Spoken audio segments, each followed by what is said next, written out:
In a time when the northern seas roared like a living creature.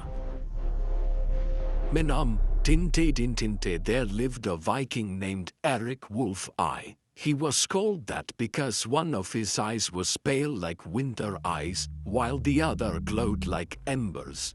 Enemies feared him, but his people loved him. Eirik was not born a warrior.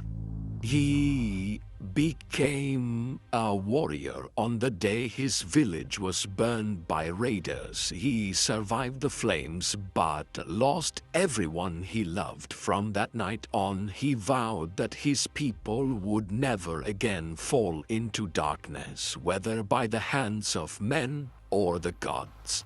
Year after year passed. Eirik grew into a leader, a shield brother, and the name whispered throughout fort. But the world changed, storms became more brutal, the sea behaved strangely, and the round stones began to glow, warning of something ancient rising. One night when the snow fell silently over the longhouse, a vulva came. A wandering seeress. Her voice trembled like cracking ice as she said, "Wolf-Eyes, the gods no longer guard Midgard. A shadow rises from the depths. Only he who carries fire and ice in his gaze can stand against it." Eirik knew the prophecy was meant for him.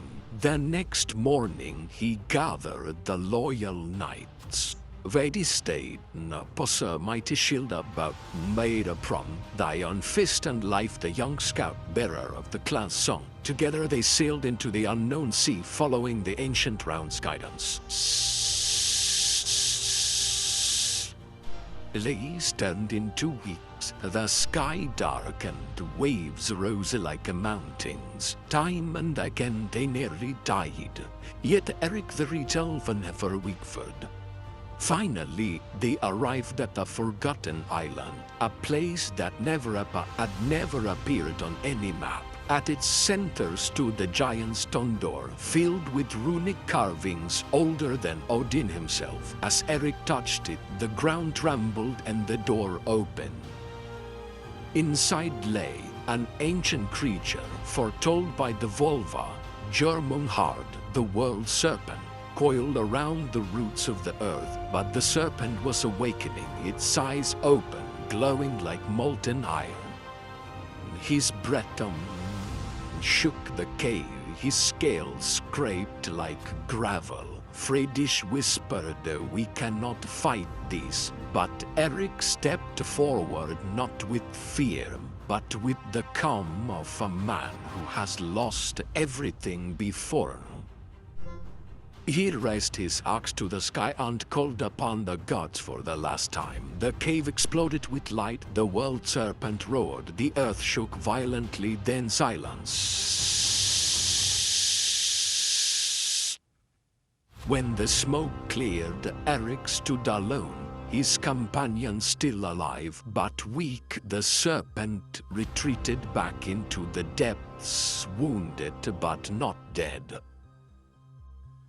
Eirik understood the truth. He was only buying time for the world, nothing more.